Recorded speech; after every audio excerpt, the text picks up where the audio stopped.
see. Hi, hello. My name is Bailey.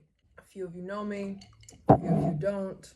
I realized the other day that I never fully introduced myself to you guys. I just kind of started doing this, and a lot of you don't know who I am or what I've done, and so I kind of wanted to just introduce myself for the first time, I guess. So, my name is Bailey. My initials are BS, and this YouTube channel is full of that. So I don't know what my favorite color is, number one, because I find all the colors very beautiful. And to name one as my favorite feels like I am disrespecting and cheating on the others. So I often just say that my favorite color is black, because it's all the colors mixed together. And I can't make up my mind in the moment, and I don't want to just stare at you and be like, pink, no, turquoise, no, purple, no, yellow, no, orange.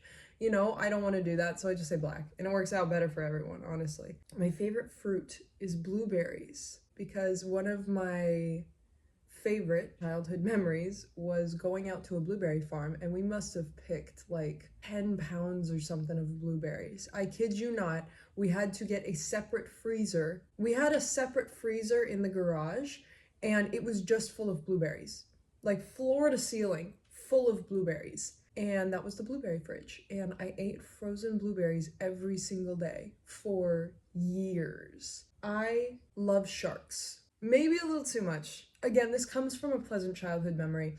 When I was a kid, I went to this one aquarium in Newport, and they have these dome tunnels that are glass, and so you can see the fish and everything swim over your head and everything. And of course, when I was 3 feet tall and 3 years old, I locked eyes with a great white shark, and then it swam over my head. So of course, that moment felt eternally magic to me. And every time I look at a shark, I just remember that moment, and it was fucking awesome. And I love sharks so much. I want to swim with them one day, but I don't have the opportunity right now, but one day I will. One day I will. I was a ballet dancer for 9 years. We know this. I've said this many times. Did you know that? Did you know that? Okay, anyway, when I was 13, I started when I was 13-year-old at a studio in Alaska, and then I stopped. So I started when I was 13, and then I stopped when I was 22. I traveled back and forth across the United States 7 times by car. Yes, I have driven across the United States 7 different times for ballet. I flew to Finland, the UK, and Russia. I went to a Russian ballet academy, and I auditioned for one of the best companies in the world when I was 18.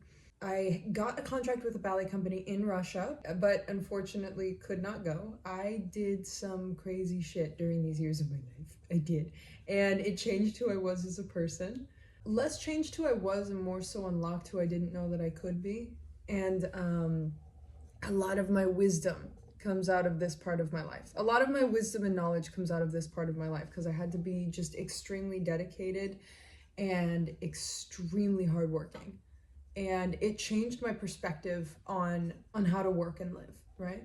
So you're probably like, why did you quit at 22? Well, I had to quit due to undiagnosed illness. I don't really know what was going on with my body. I just know that I was not in good shape. I was dizzy 24/7. My heart rate was racing to 200 beats per minute just from doing simple exercises, right? I was inflamed 24/7. I was constantly sore. My joints were popping in and out of place, and I was in so much pain. I couldn't fucking stand it, right? And I had to quit and step away from my ballet company on January 16th of 2022. I didn't know what was wrong. I just knew something was wrong, if that makes sense. And a year later, I found out what was wrong with me. I have a genetic condition called Ehlers-Danlos, which basically means that I can't keep my shit together. No, it means that the collagen in my body, it means that my connective tissue, instead of it being held together like this, it's looser than most people's, which means everything in my body is more flexible than the average person, which it means that everything in my body is bendier, which also includes my organs, which is not a good thing. It causes a lot of different issues. Most of them are mild, but some of them are pretty severe, like dislocations and things of that nature. But it also explains why I have felt like shit ever since I was a kid. because I was one of those kids that was just chronically in and out of doctor's office, not really sure what was wrong with me. I just knew that I felt horrible all the time. And of course, they just said it was anxiety, you know. It's good to know that I wasn't faking it my whole life. And I'm slowly figuring out how to best help and support my body. And of course, it's been a journey, but it's in a pretty manageable place, I'd say, right now. And I don't want you to feel sorry for me. It just means that I can put my legs behind my head and that I need to consume 4,000 milligrams of sodium a day. I'm like, oh no, I have to eat ramen and I'm really flexible. Like it's more of a superpower than a curse, truly. I also grew up in northern Alaska. By northern, I mean above the Arctic Circle, like negative 60 degrees, like no paved roads, no supermarkets, 500 people living in a village, kind of northern. And I lived in Imanik, which is below the Arctic Circle, and there's about 500 people living there. Kotzebue, above the Arctic Circle, and there was about 800 people living there. That's where it got down to negative 60. And then Anchorage, which is pretty much just a regular city. Anchorage doesn't count as northern Alaska to me because it's a city. It's the biggest city in Alaska, so, you know. That was fine when I lived there. When I lived here and here, oh boy. I lived here and here in northern Alaska when I was 3 till about 8 because of my dad's job. Lived there for 5 years. And that was an experience that heavily shaped who I am as a person, the way I look at life and how grateful I am for life. Because, like I said, we didn't have grocery stores, emergency healthcare, or paved roads. So there's a lot of things that I am extremely grateful for that a lot of other people don't because of the perspective that I have. So because of this perspective that I got as a kid, I'm extremely grateful for like all the little things, right? The fact that there's a grocery store, not even one grocery store. There's one grocery store over there. There's 3 over there. There is an urgent care right down the street if I need it. There's paved roads everywhere. I have a car. Like, I don't have to worry about what the weather's gonna be like tomorrow. Oh, it might be raining. I don't care. It's not gonna be like whiteout conditions, which is where it's snowing so much you can't see a finger in front of you. You hold your hand like this, you can't see it. So I'm extremely grateful for that. It's allowed me to see the privilege I have and be extremely grateful for what I do have. And living in the village also shaped my belief system because I grew up learning about Native Alaskan culture, and there's a concept called animalism. And there's a concept called animalism, which is basically everything has spirit, right? Like that spirit is an inner flowing energy that is through all of us. But nature holds more spirit than man does. Meaning that like nature is the closest thing to a god, but it's not a god. Nature has more knowledge and power than man does. And if you do not know the answer, you turn to the stars, you turn to the ocean, you turn to the animals, you turn to the forest, and it will give you the answers. And so this has been a principle that I've practiced throughout my whole life, where I'll probably go into this in another video, but nature is very important to me, and it always has been. And this heavily shaped my belief system ever since I was a kid. And it's heavily shaped the way that I view the world and move throughout the world. Especially because I was 5 years old when I learned this. So of course it became ingrained in the way that I think and believe, right? And I've also wanted to be a writer my whole life. And I have vacillated back and forth a million times, whether I want to be an actress, a model, a surgeon, or an engineer. But the one thing that I've always wanted to be is a writer. No matter what happens, I want to be a writer. It's something that I've never had to question, never hesitated to do, and never shied away from. My Google Docs is fucking maxed out, right? I write all the time, every day. Like, I am a body of stories, my own and fictional, and words have been my greatest escape. I got into school for screenwriting, but film school is fucking expensive, and that's a story for another time. Now I just write for fun, and I have fun doing it. So I run now, also, which is liberating, because I was the slowest at the mile in school. You know when you run a mile to see if you're physically fit? I was not physically fit, apparently, because I ran a 17-minute mile, and it was really fucking embarrassing. I blamed it on asthma, because I do have asthma, but I don't think it's that. I just think I'm fucking bad at running. It's the thing I'm the worst at in the world. And also, I'll sit down and explain my entire history with running because it's a sordid tale. It's more than just being bad at the mile, right? Running has been something that has constantly and consistently embarrassed me, ruined my life, just generally destroyed me. I'll tell you the tale one day, but I'm trying to be good at the thing that I'm the worst at in the world, and it is freeing, okay? It's also going moderate.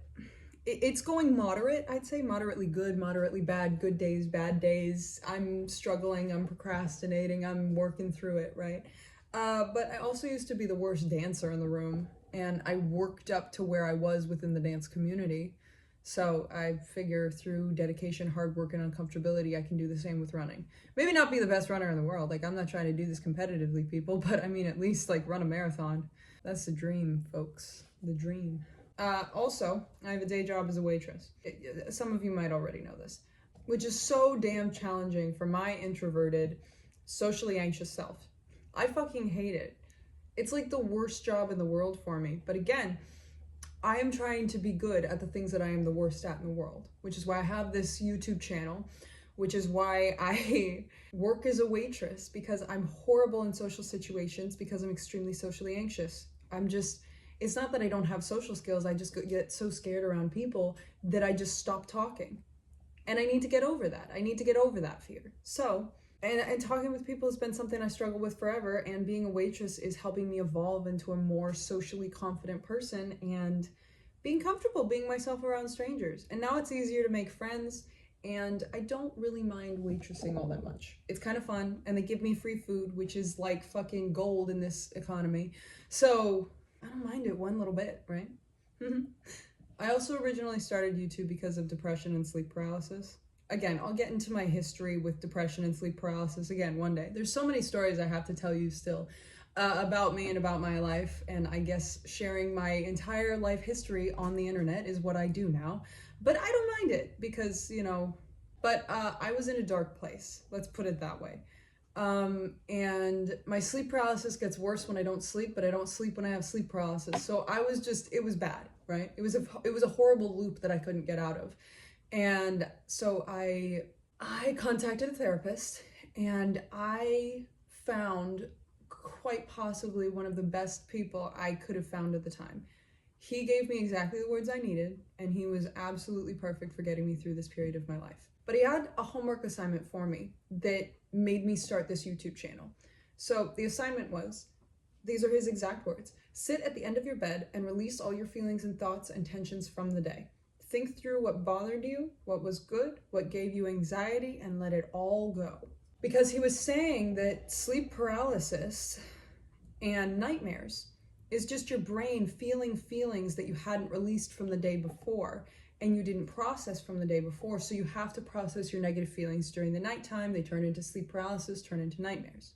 And I'm like, that makes some form of logical sense to me. Like, I need to release and calm my body before I go to bed, or else I'm going to carry it into sleep with me. That's what I would do. I'd sit at the end of my bed and I'd think through my day and release any tensions I had from the day. But self-proclaimed little miss overthinker over here, I would just sit at the end of my bed while my mind wandered. And I'd just think about the next day. And I went to bed feeling heavier than when I started. I felt like I was sinking into the mattress. So I decided to quite literally let it go. And I started talking to a wall. I'd start talking through my thoughts, talking through the day, talking through what I was feeling. And by the end of it, I felt so much better. But I wanted to listen to it back, because some of the things I said, I was like, I wish I had remembered what I said. So I started just like doing a video diary where I'd set up a camera and sit on my couch, and I didn't vent, but it was more so talking through my thoughts and feelings about the day. And I would watch them back, and it really helped me process and understand what was going on in my head. And eventually I decided to take a leap of faith against my social anxiety and post one of the videos on YouTube. And it was a form of exposure therapy, because I wanted to get over people perceiving me, people judging me, people hearing what I had to say. telling my story, being heard, all of these things that I'm scared of. So I posted it because I'm like, what's the worst that can happen? 5 people see it and 5 people hate it and they say it's the worst video they've ever seen. Fantastic. At least I'll get over myself. I'd posted YouTube videos before, back when I was a ballerina, but nothing that was as personal as my first video. Because for most of my life, I was not allowed to tell my story. I was supposed to be very quiet. I was not supposed to talk about what I was going through, what I was feeling, what I was doing, what I was thinking. And I was supposed to keep a near perfect public image, not talk about what I was feeling, what I was thinking, what I was going through, any controversial thoughts, any feelings, basically. That's what I was told to do. So to post about my feelings and my thoughts was actively questioning what I had been told to believe and behave as. So I decided to post that video as a form of exposure therapy to go against what I had been told to be, to break out of the mold of who I was told to be and to become who I actually wanted to be. Because I've always wanted to be a YouTuber. So I'm like, if you want to be a YouTuber, you got to post on YouTube. Come on, Bailey. So I took a leap of faith and I posted it, and then I deleted it, and then I posted it, and then I deleted it, and then I kept doing that, and then I posted it, and then I deleted it, and then I posted it, and then I threw my phone across the room so I couldn't delete it. And it got something like 5,000 views. And I freaked out and I almost deleted it again. But I got an overwhelming wave of reassurance that the message and the words I was putting out in the world were helping people. And that is the greatest gift I could ever give, because I've always wanted to help others just through being myself and sharing my own story. I didn't care if I got 5 likes or 5 dislikes or 5 views. I didn't care. I did not care. It was for me and me alone as a step in the right direction towards becoming who I want to be. And I was ready and open to be perceived by the world, received by the world, and I was so scared. It was fucking wild that the idea of just simply saying how I was feeling would connect with so many people and would make so many people feel less alone and would make them feel seen and heard. I have found that there is so much healing in telling my story, because I was not allowed to have a voice for a very long time. Adversity and repression were my norm, and being myself was a crime that I was constantly punished for. But there's so much power in telling your story, and there is so much reassurance in knowing that you are not alone. And I'm simply here. I'm here to speak gently and truthfully about my human experience, who I am and what I'm feeling and what I'm going through, and honoring the beauty of breaking, the courage and healing, and the magic of becoming. And I'm here to remind you that being human is not a flaw, it's your superpower. And whatever you are feeling or thinking or wishing or hoping or dreaming is okay. Anything you are or wish to be is okay. And I'm here to help give you the power, strength, and motivation to keep going, because I needed someone like me when I was growing up. These are all words that I needed when I was in a dark place. These are all stories from my life that I'm hoping are going to give you the inspiration to keep going. I sit here on the other end of a screen reminding you that you are not alone on your journey. I'm here for you, I am here for myself, and I'm here for healing.